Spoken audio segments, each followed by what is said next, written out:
Hello les Capricornes et bienvenue pour votre tirage pour le premier semestre 2026. On va regarder ensemble les grandes énergies qui vont traverser votre vie sentimentale pendant les 6 premiers mois de l'année. Et on va commencer tout de suite avec la carte du cercueil qui est la carte de l'énergie principale que j'ai tirée dans l'oracle Mademoiselle Lenormand. Alors la carte du cercueil, elle correspond plus ou moins à la carte de la mort dans le tarot. Donc ça nous parle d'une fin, mais pour une renaissance derrière. Donc il y a une notion de fin, de clôture, mais aussi surtout d'une transformation. Donc on sent pendant ce premier semestre que vous clôturez un chapitre, un cycle relationnel pour justement vous permettre d'entamer une véritable transformation dans votre vie émotionnelle et affective, les Capricornes. On va voir ensemble quelles sont les autres énergies principales de ce tirage avec le Tarot Rider-Waite qui nous donne le pendu et l'oracle Béline qui nous parle de départ. Alors, le pendu, il nous dit qu'il y a une attente, qu'il y a une forme de lâcher prise aussi, et une situation qui est un peu en suspens. Souvent, cette prise de recul, cette prise de distance avec le pendu, elle est nécessaire pour justement envisager les choses sur un autre angle. Sous un autre angle, pardon. Donc ici, c'est pas une attente brute, une attente stérile, il y a quelque chose derrière, il y a une nouvelle vision des choses qui peut prendre forme avec cette carte du pendu. Avec le départ dans le Béline, là on parle d'éloignement, de changement, de transition.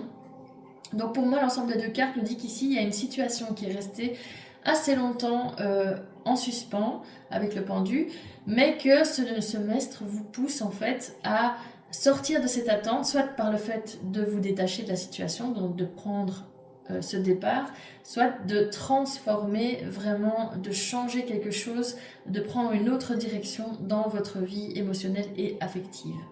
Alors, les autres cartes, elles nous parlent des énergies mois par mois. Donc, on va commencer par le mois de janvier avec le fou qui est clarifié par la nativité. Le fou, c'est la carte du nouveau départ, de l'ouverture. Il y a une notion dans le fou de naïveté, d'insouciance. Donc, c'est un peu comme un enfant qui se jetterait dans le vide sans réfléchir. Il y a cette notion-là dans le fou. Après, il peut aussi parfois nous parler d'une naissance au sens symbolique, mais au sens propre aussi. Et puis, comme il est clarifié par la carte de la nativité, qui nous parle aussi de naissance, de commencement, d'un renouveau, on sent qu'en janvier, vous entamez ce nouveau cycle dont il est question et qu'il y a véritablement un renouveau affectif pour vous.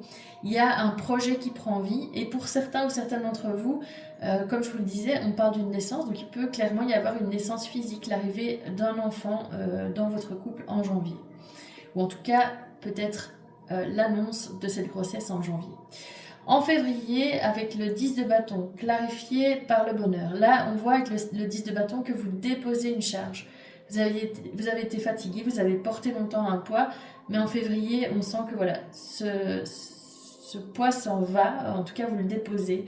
Et avec le bonheur, on sent qu'il y a une forme de soulagement, de joie retrouvée. Donc, après une période assez lourde, vous déposez ce poids et ça vous permet de vous apaiser, de connaître une forme de libération émotionnelle.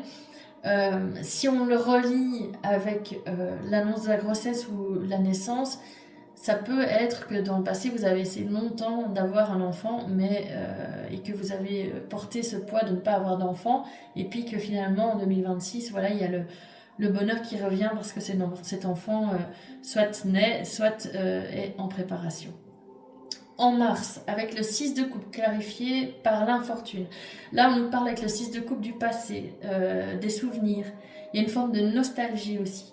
Et l'infortune, elle nous dit que vous connaissez une phase de tristesse, de déception. Donc pour moi, peut-être que une personne du passé revient, ou en tout cas, il y a le passé d'une manière ou d'une autre qui refait surface, que ce soit mentalement ou physiquement, et qui vous remet en fait en lien, qui ravive chez vous une émotion douloureuse. Et donc c'est un mois qui invite pour moi à vraiment essayer de ne plus idéaliser le passé et de ne plus se laisser aller à ces moments de tristesse par rapport à un passé qu'on a parfois aussi idéalisé. Ça arrive qu'on ait vécu une relation, enfin moi je prends mon exemple personnel, ça m'est déjà arrivé d'avoir une relation dans le moment présent, c'était pas non plus exceptionnel. Il y avait des moments de bonheur, mais il y avait des moments de grand chaos et de grande tristesse. Et pourtant, quand j'y repense parfois, je ne vois que le côté positif. C'est comme si tout le négatif avait été oublié. Et c'est un peu ça, cette carte ici, c'est de se dire, essayez de ne plus garder cette vision idéaliste de ce que vous avez vécu dans le passé, ce qui a pu vous faire souffrir dans le passé. Essayez de vous libérer de ça et de faire table rase vraiment de ce qui vous a peiné pendant ces années passées. En avril, avec le cavalier de bâton inversé clarifié par la campagne et la santé, là on nous parle, avec le cavalier de bâton inversé, d'un élan qui est bloqué ou d'une forme d'impatience. Donc il y a peut-être quelqu'un qui est impatient. Voilà. Avec la campagne, la santé, on parle de repos, de besoin de calme. Donc ici, pour moi en avril, il y a volontairement ralentissement du rythme. Vous avez besoin de vous recentrer sur vous-même, de récupérer aussi émotionnellement avec ce mois de mars peut-être qui a été compliqué pour vous, avant de passer à l'action. Donc il y a une période vraiment de calme en avril, on sent que vous prenez le temps de vous poser. En mai, avec la roue de fortune clarifiée par l'inconstance, là, la roue de fortune, elle nous parle d'un changement, d'un tournant. Tandis que l'inconstance, elle parle d'instabilité, d'hésitation, de choses qui ne sont pas très claires encore.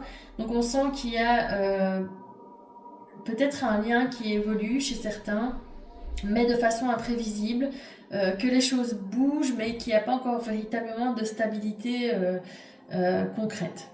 Et puis en juin, avec le page d'épée clarifié par la famille, là, on nous parle de... Le page d'épée, c'est quelqu'un qui... déjà, dans le page d'épée, il y a une notion de... Regarder l'autre, pas d'espionner, mais voilà, si vous avez des réseaux sociaux, ce genre de choses, il y a quelqu'un qui vous observe.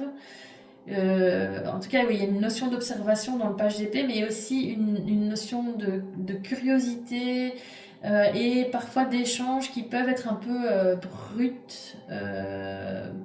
ou brutaux. Il y a des vérités aussi qui peuvent sortir avec le page d'épée et avec la famille. Bon, on parle forcément de la famille, du cercle proche, des racines. Donc ici, pour moi, en juin, on voit qu'il y a des discussions importantes qui ont lieu et qu'il y a en fait peut-être ce lien qui n'était pas très stable, pas encore très clair en mai, qui justement se stabilise, devient plus ancré, plus concret. Il y a la construction en fait d'un foyer, d'une famille qui est probablement en train de se faire dans le début de ce premier semestre et puis dans la suite de l'année 2026 pour certains d'entre vous ou certaines d'entre vous. Et ça peut justement rejoindre cette notion d'être parent. Donc voilà, pour vous les Capricornes, ce premier semestre, il marque une fin nécessaire pour un renouveau progressif. On voit qu'après une longue attente, vous avancez vers quelque chose de plus juste, de plus aligné avec vous, de plus aligné avec vos besoins profonds, quelque chose que vous avez aussi vraiment voulu et qui est là maintenant, qui se concrétise dans la matière. Voilà, j'espère que cette guidance vous a plu, qu'elle a résonné en vous. Si c'est le cas, n'hésitez pas à la liker, à la partager ou à la commenter et surtout à vous abonner à ma chaîne pour recevoir les prochains messages.